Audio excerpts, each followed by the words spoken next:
Hochul মুসলিমি আলাল মুসলিম খামসুন ওয়া ফি রাওয়ায়াতিল মুসলিম সিত্তুন। আল্লাহর নবী বিশ্ব নবী রাহমাতাল লিল আলামিন বলেন, হকুল মুসলিমি আলাল মুসলিমি খামসুন ওয়া ফি রাওয়ায়াতিল মুসলিম সিত্তুন। মুসলমান আরেকজন মুসলমানের উপরে দুইটি হাদিস একত্র করলে 6টি হক পাওয়া যায়। একটা মুসলমান আর একটা মুসলমানের উপরে 6টি হক রয়েছে। আল্লাহর নবী বলেন, রদ্দুস সালাম। এক মুসলমান আর এক মুসলমানের উপর যে 6টি হক রয়েছে, তার মধ্যে 1 নম্বর হক আল্লাহর নবী বলেন রদ্দুস সালাম। কোন মুসলমান ভাই যদি একে অপরকে সালাম বিনিময় করে, সালাম আদান প্রদান করে, সালাম দেয়, তাহলে ওই মুসলমানের 1 নম্বর কাজ হলো ওই ব্যক্তির সালামের উত্তর দেওয়া। তাহলে একজন সালাম দিলে তার সালামের উত্তর দেওয়া হলো ওই মুসলমান ভাইয়ের হক আদায় করা। সম্মানিত হাজিরিন, কোন মুসলমান ভাই যদি একজন আর একজনকে সালাম দেন, তার সালামের জবাব দেওয়া, এটা হলো তার হক। কিন্তু দুঃখজনক হলেও সত্য, অনেক সময় খেয়াল করলে দেখা যায় অনেক মানুষকে সালাম দেওয়া হয়, আসসালামু আলাইকুম ওয়া রাহমাতুল্লাহ, উনি মুখেও উচ্চারণ করে না। অনেকে কোনো কিছু আছে যে কোনো কিছু মাথাও লড়ায় না, সালাম দিলে সে সালামের মন চাইলে উত্তর দেয় না, চাইলে দেয় না। এটা কিন্তু মুসলমানের হক নষ্ট করা হয়। আবার অনেককে সালাম দিলে দেখা যায় সে বলা হইল আসসালামু আলাইকুম, সে সালামের উত্তরটা মুখ দিয়ে দিতে হবে আওয়াজে, ওয়ালাইকুম আসসালাম, কিন্তু সে মুখ দিয়ে না দিয়ে বলে এরকম মাথা নাড়ায়, এরকম হয় না, হয় না। মাথা লড়াইয়া সালামের উত্তর দিলে কিন্তু সালামের জবাব দেওয়া হবে না। তবে আপনি গাড়ি দিয়ে যাইতেছেন, রাস্তা থেকে একজন সালাম দিছে, আপনি তাকে ইশারাই বোঝানোর সাথে মুখে উচ্চারণ করবেন ওয়ালাইকুম আসসালাম, আর মাথা দিয়ে বুঝাইবেন যে আমি উত্তর দিচ্ছি। কিন্তু সামনাসামনি দেখা হয়েছে, ওই জায়গায় যদি আপনি সালামের উত্তর মুখে না দিয়ে যদি শুধু মাথা নাড়ান, তাহলে এই উত্তর আপনার জন্য যথেষ্ট না, আপনি আরেকজন মুসলমানের ভাইয়ের হক নষ্ট করলেন। সম্মানিত হাজিরিন, আমাদের মধ্যে একটি রোগ সালামের ক্ষেত্রে, রোগ হলো আমরা যারা বড় আছি, বড়রা আমাদের মধ্যে একটা ভুল ধারণা আছে যে আমাদের থেকে বয়সে যারা ছোট তারা শুধু আমাদেরকে সালাম দিবে, আমরা শুধু সালাম গ্রহণ করব। এরকম একটা মন মানসিকতা আমাদের মধ্যে আছে। আমরা যারা হুজুর আছি, আমরা মনে করি যে আমাদের মুসল্লিরা শুধু আমাদের সালাম দিবে। ইমামরা আছে, আমরা মনে করি যে ইমামরা শুধু আমাদেরকে, মুসল্লিরা সাধারণ মানুষ শুধু সালাম দিবে। আবার আমরা যারা বয়সে বড় মুরব্বীরা আছে, অনেকে মনে করে থাকি যে শুধু ছোটরা আমাদেরকে সালাম দিবে। কিন্তু এটা কিন্তু আল্লাহর নবীর তরিকা না। অনেকে আছে ছোট বাচ্চার সাথে রাস্তায় দেখা হয়েছে, কারণবশত মুরব্বীর সালাম দেয় নাই, তাকে দাঁড়ায় জিজ্ঞাসা করে, এই রাস্তার মধ্যে মুরব্বীদের দেখা হইলে সালাম কালাম দিতে হয়, বাপ মাও কি শিখাই নাই? অনেক ক্ষেত্রে আমি নিজের চোখে এটা দেখেছি। কিন্তু আল্লাহর নবীর তরিকা তো এটা না। আল্লাহর নবী বিশ্ব নবী রাহমাতাল লিল আলামিন ছোট বাচ্চাও যদি সামনে পাইতেন, আল্লাহর নবী ছোট বাচ্চাকেও আল্লাহর নবী রাহমাতাল লিল আলামিন আকা ইনামদার তাজদারে মদিনা আল্লাহর হাবিব যাকে সৃষ্টি না করা হইলে আল্লাহ তাআলা কুল কায়নাত কোনো কিছু সৃষ্টি করা হতো না। এই আল্লাহর নবী ছোট বাচ্চাদেরকে পর্যন্ত নিজে আগে সালাম দিছে, বলেন সুবহানাল্লাহ। তাহলে সালামের ক্ষেত্রে কি বোঝা গেল?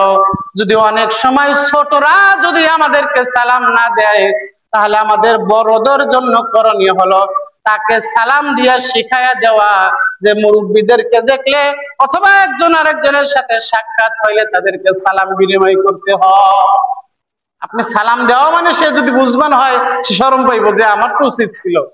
আছে না একটা বিষয়? আল্লাহ নবী বিশ্ব নবী হাদিস শরীফের মধ্যে হাদিস উল্লেখ করেন, আল্লাহর নবী বলেন, আল বাদিউ বিসসালাম বারিউম মিনাল কিবির। আমার যে উম্মত আগে সালাম দিবে, আল্লাহ তাআলা তার অন্তরকে কিবির অহংকার থেকে আল্লাহ তাআলা নিরাপদ রাখবে, বলেন সুবহানাল্লাহ। অহংকার থেকে তার অন্তর মুক্তি থাকবে। এটা হলো আমাদের কলবের বড় বড় রোগের মধ্যে একটা রোগ, সেটা হলো অহংকার। আগে আগে সালাম দিলে আল্লাহর নবী বলেন এই অহংকার নামক রোগ থেকে তার অন্তরটা পবিত্র থাকবে। সম্মানিত হাজিরিন, আল্লাহর নবী সাল্লাল্লাহু আলাইহি সাল্লাম একজন মুসলমান আর একজন মুসলমানের উপর যে 6টি হক রয়েছে তার মধ্যে 2 নাম্বার হলো ওয়ায়াদাতুল মারিজ। আল্লাহর নবী বলেন 2 নাম্বার একজন মুসলমান আর একজন মুসলমানের উপর 2 নাম্বার হক হলো, কোন মুসলমান প্রতিবেশী যদি অসুস্থ হয়ে পড়ে, তাহলে তার জন্য করণীয় হলো যে তাকে দেখাশোনা করতে যাওয়া, তাকে দেখতে যাওয়া, রোগীর সেবা যত্ন করা। আল্লাহর নবী বিশ্ব নবীর ঘটনা আপনারা জানেন। আল্লাহর নবী যেই পথ দিয়া দাওয়াতের কাজ করতে যাইতেন, একজন বৃদ্ধা মহিলা আল্লাহর নবীর পথের মধ্যে কাটা বিছিয়ে রাখতেন। আপনারা ঘটনা শুনছেন। আল্লাহর নবীর ওই রাস্তা দিয়ে যাইতে কষ্ট হইতো। হঠাৎ করে আল্লাহর নবী দেখেন যে একদিন ধরে কাটা দেখা যায় না। আল্লাহর নবী চিন্তা করলেন কি ব্যাপার, কাটা তো দেখা যায় না। আল্লাহর নবী বিশ্ব নবী রাহমাতাল লিল আলামিন বলেন যে কাটা তো দেখা যায় না, কারণ কি? তখন আল্লাহর নবী বললেন যে দেখে দেখা যাক, এই বুড়ি যে আমাকে কাটা দেয় আমার পথের মধ্যে আমি যাই, এই পথের কাটা কে দেয় খোঁজ খবর নিয়ে আসে, উনি বেঁচে আছেন নাকি কোনো সমস্যার মধ্যে আছে। আল্লাহর নবী হাঁটি হাঁটি পা পা করে সেই বুড়ির ঘরের মধ্যে গেলেন, যায়া বুড়ির খোঁজ খবর নিলেন এবং এই বুড়ির সেবা যত্ন করলেন এবং বললেন, মা আপনি কেমন আছেন, কি করতেছেন? তখন বুড়ি বলতেছে, আমি কয়েকদিন যাবত অসুস্থ, এই জন্য আমি রাস্তায় বের হইতে পারি না, বলে আপনাকে আমি দেখার জন্য আসছি। বলে তুমি কে গো বাবা? আল্লাহর নবী বিশ্ব নবী বলতেছেন, আপনি প্রতিনিয়ত যেই ব্যক্তির রাস্তার মধ্যে কাটা দিয়ে রাখেন, আমি হইলাম সেই আব্দুল্লাহর ছেলে মুহাম্মদ। আল্লাহর নবী কে কষ্ট দিছে, এরপরেও অসুস্থ হয়েছে, প্রতিবেশীর খাতিরে তাকে দেখা যায় না, তাকে দেখাশোনা করার জন্য গেছে। এজন্য আল্লাহর নবী বলেন 2 নাম্বার হক হলো ওয়ায়াদাতুল মারিজ, অসুস্থ ব্যক্তিদের সেবা যত্ন করতে যাওয়া। আল্লাহর নবী বিশ্ব নবী 3 নাম্বার হক বলেন ওয়াইত্তিবাইল জানাইজ। একজন মুসলমান আর একজন মুসলমানের উপর যে হকগুলো আছে তার মধ্যে 3 নাম্বার হলো যে একজন মুসলমান যদি ইন্তেকাল করে, দুনিয়া থেকে চিরবিদায় নিয়ে আখিরাতের মধ্যে পাড়ি জমায়, তাহলে আর একজন মুসলমানের উপর হক হলো ওই ব্যক্তির জানাজার মধ্যে শরীক হয়ে দোয়া করা, জানাজায় শরীক হওয়া, তার জন্য দোয়া করা। আল্লাহ নবী বলেন ওয়াইত্তিবাইল জানাইজ, তিন নম্বর একজন মুসলমান আর একজন মুসলমানের উপর হক হলো ইত্তিবাইল জানাইজ।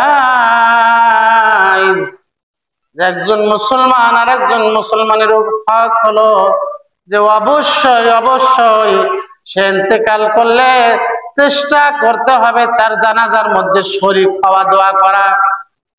কিন্তু দুঃখজনক হলেও সত্য, আমাদের অনেকের বেশি কাজ কাম থাকে না, ইচ্ছা করলে জানাজার মধ্যে অংশগ্রহণ করতে পারে, কিন্তু শয়তানের ধোঁকায় আর অলসতায় আশেপাশে জানাজার হইলে ইচ্ছা কইরেই অনেকের শরীক হয় না। কিন্তু এটা কিন্তু একজন মুসলমান আর একজন মুসলমানের উপর যে হক রয়েছে, এই হকটা নষ্ট করা হয়। আল্লাহ নবী রাহমাতুল লিল আলামিন বলেন ওয়াইজাবাতিদ দাওয়া।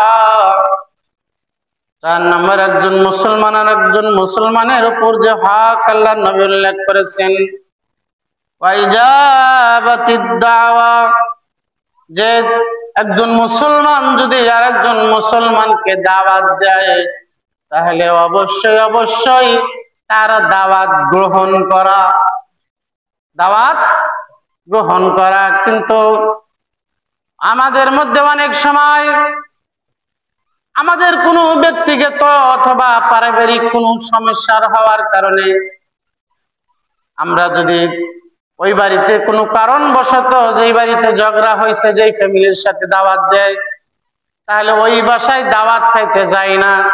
অথচ আল্লাহর নবী বলেন একজন মুসলমান আর একজন মুসলমানের উপর হক হলো কেউ কাউকে যদি দাওয়াত দেয় তাহলে অবশ্যই অবশ্যই তার দাওয়াতের জবাব দেওয়া, অর্থাৎ সেই দাওয়াতে অংশগ্রহণ করা। সম্মানিত হাজিরিন, আল্লাহর নবী বিশ্ব নবী রাহমাতুল লিল আলামিন একজন মুসলমান আর একজন মুসলমানের উপর 5 নম্বর হক উল্লেখ করতেছেন ওয়া তাসমিয়াতুল আতিস। আল্লাহর নবী বলেন যে একজন মুসলমান আর একজন মুসলমানের উপর 5 নম্বর হক হলো সে অবশ্যই অবশ্যই কোনো মুসলমান যদি আপনার সামনে যে হাসি দেয়, যেটাকে আমরা হাস্য বলি, যদি কেউ একজন আর একজনের সামনে হাসি দেয় তাহলে হাসির অবশ্যই অবশ্যই জবাব দেওয়া, হাসির জবাব দেওয়া। হাসির জবাব তাকে সামনাসামনি থাকলে আপনার কানে যদি আওয়াজ আসে তাহলে অবশ্যই অবশ্যই চেষ্টা করা তার হাসির জবাব দেওয়া। সে হাসি দিয়ে আলহামদুলিল্লাহ বলবে, আপনি ইয়ারহামুকাল্লাহ বলবে। সম্মানিত হাজিরিন, একজন মুসলমান আর একজন মুসলমানের উপর 5 নম্বর হক আল্লাহর নবী উল্লেখ করেন যে হাসির উত্তর দেওয়া। আল্লাহর নবী বিশ্ব নবী রাহমাতুল লিল আলামিন বলেন ওয়া ইযা ইস্তানসাহাকা ফানসাহালাহা। একজন মুসলমান আর একজন মুসলমানের উপর 6 নম্বর হক আল্লাহর নবী উল্লেখ করেন যে কোন মুসলমান যদি তোমার কাছে পরামর্শের জন্য আসে, উপদেশের জন্য আসে, তাহলে তোমার যতটুকু সম্ভব, যথাসাধ্য সম্ভব তাকে সুন্দর পরামর্শ দিয়ে সামনে আগায় নিয়ে যাওয়া। কোন মুসলমান যদি কোনো উপদেশের জন্য আসে, পরামর্শ করার জন্য আসে, তাহলে একজন মুসলমানের উপর আরেকজন মুসলমানের হক হলো তাকে সুন্দর সুন্দর তার পরামর্শ দিয়ে তাকে এগিয়ে নিয়ে যাওয়া। আল্লাহ নবী বিশ্ব নবী রাহমাতুল লিল আলামিন বলেন ওয়াজিবুহু ইযা দাআহু ওয়া ইয়ামসাহু ইযা গাবা আও শাহিদা। আল্লাহর নবী বিশ্ব নবী রাহমাতুল লিল আলামিন বলেন যে কোন মুসলমান যদি ভালো পরামর্শ চায়, ওয়াজিবু লাহু ইযা দাআহু, কোন ব্যক্তি যদি দাওয়াত খাওয়ানোর জন্য ডাকতেছে না, জাস্ট কোন একটা পরামর্শের জন্য ডাকতেছে, কাছে ডাকতেছে, তাহলে আল্লাহর নবী বলেন একজন মুসলমান আর একজন মুসলমানের উপর হক হলো কেউ যদি ডাকে কোনো পরামর্শ করার জন্য, সময় করে সুযোগ করে অবশ্যই অবশ্যই তার ডাকের জবাব দেওয়া, তার কাছে যাওয়া, কি বলতে যাই শুনতে যাওয়া। শুধু তাই নয়, আল্লাহর নবী বলেন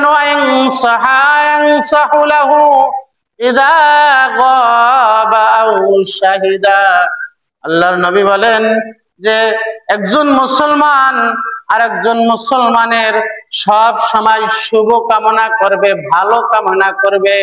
আল্লাহর নবী বলেন ইযা গাবা আও শাহিদা, চাই তার অপর মুসলমান ভাই তার সামনে উপস্থিত থাকুক বা অনুপস্থিত থাকুক, সব সময় একজন মুসলমান আর একজন মুসলমানের জন্য শুভ কামনা করবে, ভালো করবে, তার ভালো চাইবে। এটা আল্লাহর নবীর শেখানো তরিকা।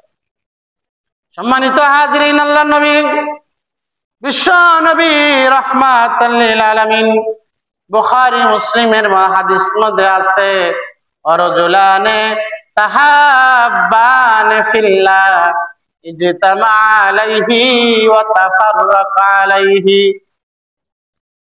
যে একজন মুসলমান আর একজন মুসলমানের সাথে যে ভালোভাবে ব্যবহার করবে, শুভ কামনা করবে, এই যে এতগুলো হক আদায় করবে, তার সাথে মহাব্বত রাখবে, কেন? সব কিছু একমাত্র ইজতিমা আলাইহি ওয়া তাফাররাকা আলাইহি, একমাত্র তাহাব্বানে ফিল্লাহ, একমাত্র আল্লাহ তাআলাকে সন্তুষ্টি করার জন্য। একজন আরেকজনের সাথে মহাব্বত রাখবে, এটাও আল্লাহ তাআলাকে সন্তুষ্টি করার জন্য। কেউ যদি কোনো ব্যক্তির সাথে দুশ্মনী রাখে, সেই দুশ্মনীটাও যেন আল্লাহ এবং তার রাসূলের জন্য হয়। সম্মানিত হাজিরিন, আল্লাহর নবী বিশ্ব নবী রাহমাতাল লিল আলামিন হাদিস শরীফের মধ্যে বলেন লা তাদখুলুনাল জান্নাতা হাত্তা তুমিনু ওয়া লা তুমিনুনা হাত্তা তুহাব্বুনা আওয়ালান ফাশুস সালাম বাইনাকুম। আল্লাহর নবী বিশ্ব নবী রাহমাতাল লিল আলামিন বলেন যে হে আমার উম্মতরা, লা তাদখুলুনাল জান্নাতা হাত্তা তুমিনু, তোমরা ততক্ষণ পর্যন্ত আল্লাহ তাআলার তৌরিকিত জান্নাতে প্রবেশ করতে পারবে না যতক্ষণ না পর্যন্ত তোমরা ঈমানদার না হবা। আল্লাহর নবী বলেন ওয়ালা তুমিনু হাত্তা তুহিব্বুনা আওয়ালান, আল্লাহর নবী বলেন তোমরা ততক্ষণ পর্যন্ত ঈমানদার হইতে পারবে না যতক্ষণ না পর্যন্ত সর্বপ্রথম তুমি তোমার মুসলমান ভাইয়ের জন্য ভালোভাবে মহাব্বত না করবা, শুভকামনা না করবা, অপরের জন্য ভালো না চাইবা, ততক্ষণ পর্যন্ত তুমি ঈমানদারও হইতে পারবে না। এরপর আল্লাহর নবী বলেন আফশুস সালাম বাইনাকুম, হে আমার উম্মতেরা, তোমরা অবশ্যই অবশ্যই একে অপরের মধ্যে সালাম বিনিময় বৃদ্ধি করো, বেশি থেকে বেশি সালামের প্রসার করো। আল্লাহর নবী বিশ্ব নবী বলেন মান নাফসা আন মুমিনিন কুরবাতিন মিন কুরবাতিদ দুনিয়া। আল্লাহর নবী বলেন আমার কোন উম্মত যদি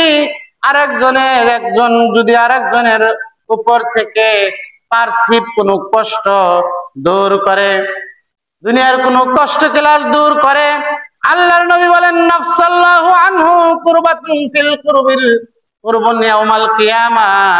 আল্লাহর নবী বলেন তার উপর থেকে আল্লাহ রাব্বুল আলামিন পৃথিবীর দুনিয়ার জিন্দেগি এবং আখিরাতের মধ্যে যত রকমের পার্থিব এবং আখিরাতের মধ্যে যত রকমের কষ্ট আছে, একজন মুসলমানের উপরে কষ্ট দূর করার কারণে আল্লাহ তাআলা তাকে হাসরের ময়দানের সর্বোপরি কষ্ট থেকে হেফাজত করবে।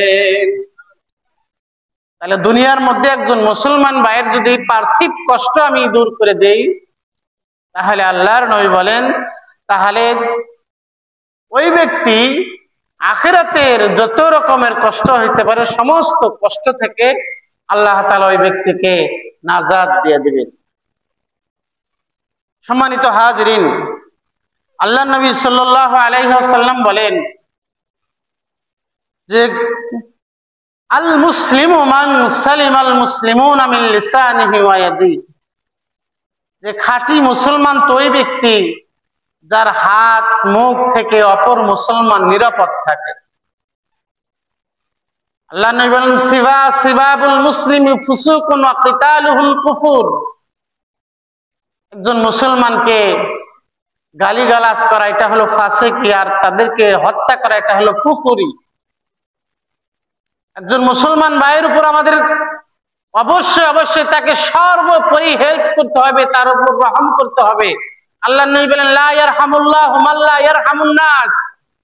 যেই ব্যক্তি অপর কোন মুসলমান ভাইয়ের উপর রহম করবে না, দয়া করবে না, আল্লাহ তাআলাও তার উপর দয়া করবে না। তাহলে সর্বোপরি আমাদের আজকের আলোচনা যে কোনো সময় কোনোভাবেই বান্দার হক নষ্ট করা যাবে না।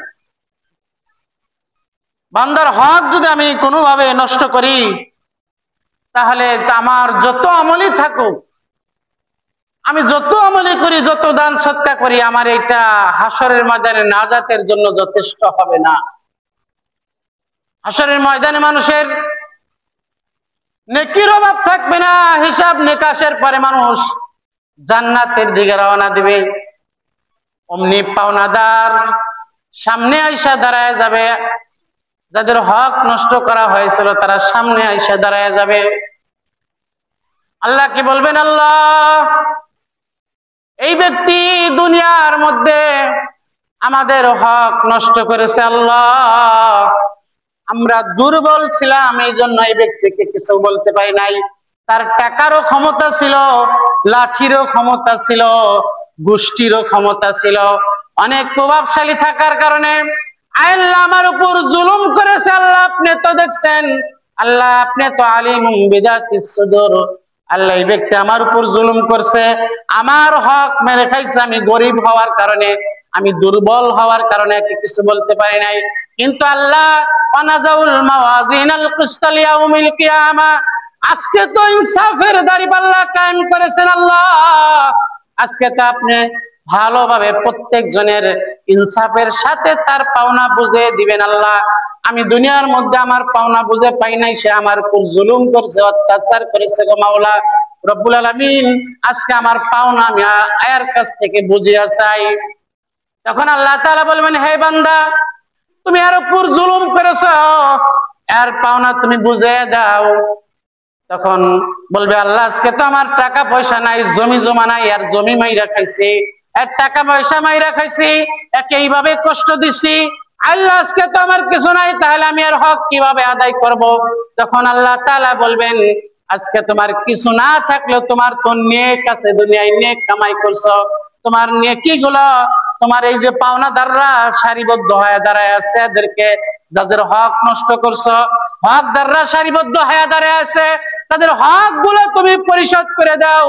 ওই ব্যক্তি নিজের নেকি দিয়ে দেয়া মানুষের হক পরিশোধ করতে করতে এক পর্যায়ে তার নেকি শেষ হয়ে যাবে, কিন্তু হকদার আর শেষ হবে না। নেকি শেষ হয়ে যাবে, হকদার শেষ হবে না। তখন হকদাররা বলবে, আল্লাহ, আমাদের পাওনা এখন আমরা বুঝে পাই নাই। আল্লাহ বলবে, তাদের পাওনা বুঝায় দাও। বলবে, আল্লাহ, আমার তো নেকি শেষ হয়ে গেছে, এখন আমি তাদেরকে পাওনাটা কিভাবে বুঝাই দিব? হকটা বুঝাই দিবে কিভাবে আমি বুঝাই দেব? তখন আল্লাহ তাআলা বলবেন, তোমার নেকি না থাকলে কি হবে? ওই যে হকদার আছে, পাওনাদার আছে, তার আমলনামার মধ্যে গুনাহ আছে, তার গুনাহগুলো তোমার কাঁধের মধ্যে চাপায়া নিতে থাকো। যে ব্যক্তি জান্নাতের ফয়সালা হয়ে গেছিল, ওই পাওনাদারদের হকের কারণে, ওয়ারিসদের হকের কারণে, যারা সব আমলনামা ঠিক আছে, কিন্তু বোনদের, ফুবুদের, আত্মীয় স্বজনদের হক ঠিক মতো বুঝায় দেয় না, ছেলেদের মধ্যে ওয়ারিস ঠিক মতো বন্টন করে না, মেয়েদের মধ্যে ইসলামের বিধিবিধান অনুযায়ী হক ঠিক মতো বন্টন করে না, ওই আপনার যেই মেয়ে ঠিক মতো হক পায় নাই, যেই সন্তান ছোট ছেলে দুর্বল ছিল তাকে হক ঠিক মতো বোঝায় দেয় নাই, যেই বোনকে ঠিক মতো হক বুঝায় দেয় নাই, হাসরের ময়দানে আল্লাহকে বলবে, আল্লাহ, আমার হক সে মাইরা খাইছে, আমার বাবা, আমার ভাই, আমার বোন সে হক মেরে গেছে, আমার হকটা বুঝায় দেয় না, পরে হে জান্নাতে থাক। এরপর ওই ব্যক্তি নেকি দিতে থাকবে, নেকি শেষ হয়ে যাবে। এক পর্যায়ে বোন ভাগ্নির গুনাহের আমল নামাগুলো তার কান্দে চাপাইয়া দেওয়া হবে। ওই গুনাহগুলো ওই যারা হক মেরে খাইছে তাদের কান্দে দিয়া, ওই যারা যাদের হক নষ্ট করছে তারাই ব্যক্তির নেকি নিয়ে আস্তে করে আল্লাহর জান্নাতে চলে যাবে। আর যারা হক মেরে খেয়ে খেয়ে দুনিয়ার কোনো ইবাদত বাদ দেয় না, সব ইবাদত করছে, সব সওয়াব আল্লাহর দরবারে নিয়ে যাওয়ার পরেও নামাজের অভাব থাকবে না, রোজার অভাব থাকবে না, যাকাতের সওয়াবের অভাব থাকবে না, হজের অভাব থাকবে না, কিন্তু সেই আমল নামা নিয়ে আল্লাহর কাছে হক আদায় না করলে সে ধরা খায় যায়। আল্লাহ তাআলা আমাদের বান্দার হক বুঝে শুনে কামা হকহু আদায় করার তৌফিক দান করেন, জোরে বলেন আমিন। সম্মানিত হাজরিন, আমাদের বড় কিবারে উলামায়ে কিরাম থেকে একটি প্রত্যেকটা বাংলাদেশের প্রত্যেকটা মসজিদে আজকে যে বিষয়টা নিয়ে আজকে আলোচনা হইতেছে এবং হবে, সেটা হলো খতমে নবুয়ত নিয়ে। আপনারা যদি বুঝে থাকেন বলেন, আমরা যেই নবীর উম্মত, এই নবীর পরে কি আরো কোন নবী আছে? আরেকটু জোরে বলেন, আমাদের নবীর পরে আরো কোন নবী আছে? আরো কোন নবী যে নাই এক কথা আমাদের বলতে হবে না, স্বয়ং আল্লাহ তাআলা কুরআনে কারিমে নিজে সূরা আহজাবের মধ্যে ঘোষণা করে দিয়েছে, বলেন সুবহানাল্লাহ। আল্লাহ তাআলা বলেন, মা কানা মুহাম্মাদুন আবা আহাদিন মির রিজালিকুম ওয়ালাকির রাসূলুল্লাহি ওয়া খাতামান নাবিয়্যিন। আল্লাহ তাআলা বলতেছেন ওয়া খাতামান নাবিয়্যিন, আমার হাবিব, আমার বন্ধু, আমার হাবিবুল্লাহ, আমার বন্ধু, ইনি হলো আখেরি জামানার পয়গম্বর, ইনি হলো শেষ নবী, বলেন সুবহানাল্লাহ। আল্লাহ তাআলা নিজে ঘোষণা করে দিচ্ছেন, আল্লাহ নিজে বলছেন। আরো কোরআনের বিভিন্ন আয়াতে সারাঙ্গিতে আছে, এটা এই জায়গায় সরাসরি বলছে। আল্লাহ বলছে ওয়া খাতামান নাবিয়্যিন, আমার নবী হলো শেষ নবী। শুধু তাই নয়, আল্লাহ নবী সাল্লাল্লাহু আলাইহি ওয়াসাল্লাম তিনি নিজে বলে গেছেন, আনা খাতামুন নাবিয়্যিন লা নাবিয়্যা বাদি, আমি নবী হলাম শেষ নবী, আমার পরে আর কোন নবী দুনিয়ার মধ্যে আগমন করবে না। নবীর দরজা, আল্লাহর নবী চলে গেছে, নবীর দরজা বন্ধ হয়ে গেছে। শুধু এতটুকুতেই শেষ না, আল্লাহ নবী বলেন, লাউ কানা বাদি নাবিয়্যান লাকানা উমর, যদি আমার পরে দুনিয়ার মধ্যে কোন নবী আগমন করত তাহলে খাত্তাবের বেটা হযরত ওমর ফারুক নবী হইতো, বলেন সুবহানাল্লাহ। সম্মানিত হাজরিন, আমাদের নবী শেষ নবী, এটা হল ইজমায়ে উম্মত। মোল্লা আলী কারি রহমাতুল্লাহ আলাইহি বলছেন, দাওয়াতুন নবুওয়াহ বাদা নাবিয়ান কুফরুন বিল ইজমা, যে আল্লাহর নবী শেষ নবী, এরপরেও যদি কেউ নিজে নবী দাবি করে তাহলে সরাসরি সে কুফরি করলো, সে বিল ইজমা, প্রত্যেকটা মুসলমানের নিকট, প্রত্যেকটা উলামায়ে কিরামের প্রত্যেকটা মানুষের নিকট বিল ইজমা, সে ব্যক্তি কাফের, কাফের, কাফের, আল্লাহর ঘোষণা সে কাফের। সম্মানিত হাজরিন, আল্লাহ নবী আরেকটা ভবিষ্যৎবাণীও করে গেছে। আল্লাহ নবী হাদিস শরীফের মধ্যে বলেন, লা তাকুমুস সাআ হাত্তা তালহাকা কাবাইলু মিন উম্মতি বিল মুশরিকিনা ওয়া হাত্তা ইয়াবুদুল আওসান। আল্লাহ নবী বলেন, ততক্ষণ পর্যন্ত কিয়ামত কায়েম হবে না যতক্ষণ না পর্যন্ত আমার কিছু উম্মতের মধ্যে যারা এমন পর্যায়ে ইসলাম থেকে বাড়াবাড়ি করে ইসলাম থেকে বের হয়ে যাবে যে মুশরিকদের সাথে মিশতে মিশতে এক পর্যায়ে ইয়াবুদুল্লাহ আওসান, তারা মুশরিকদের মূর্তি পর্যন্ত পূজা করে ফেলবে, টেরও পাইবে না। দেখেন না আজকে আমাদের অনেক মুসলমান ভাইরা যারা জাতিকে দিক নির্দেশনা দিয়ে চলাইবে, তারা বিভিন্ন মন্দিরে যায় এরকম ভাবে হাত জোর করতেছে, মানে সবাই করতেছে, ওই জায়গায় তিনি প্রতিনিধি, প্রধান অতিথি, তিনি না এরকম না করলে কেমন দেখা যায়। অথচ আল্লাহ নবী কি বলতেছেন, যে আমার উম্মতের মধ্যে এমন কিছু উম্মত থাকবে যারা মুশরিকদের সাথে মিশতে মিশতে এক পর্যায়ে মূর্তি পূজা করে ফেলবে, এই যে করতেছে। আল্লাহ নবীর হাদিসটা এই জামানায় বাস্তবায়ন হয়ে গেছে। শুধু তাই নয়, আল্লাহ নবী বলেন, ইন্নাহু সায়াকুনু ফি উম্মতি সালাসুনা কাযাবুনা ওয়া ফি রাওয়ায়াতিন দাজ্জালুনা কুল্লুহুম ইয়াজামু আন্নাহু নাবিয়্যুন। আল্লাহ নবী বলতেছেন তিরমিজি শরীফের এই হাদিসে বলেন যে ওয়া ইন্নাহু সায়াকুনু ফি উম্মতি, আর অতি শীঘ্র আমার উম্মতের মধ্যে এমন একটা সময় আসবে ফি উম্মতি সালাসুনা কাযাবুনা, যে 30 জন মিথ্যা নবিয়তের দাবিদার করবে। বলেন নাউজুবিল্লাহ। কয়জন ব্যক্তি? 30 জন ব্যক্তি আল্লাহ নবী তিরমিজির হাদিসের মধ্যে ভবিষ্যৎবাণী করে গেছেন।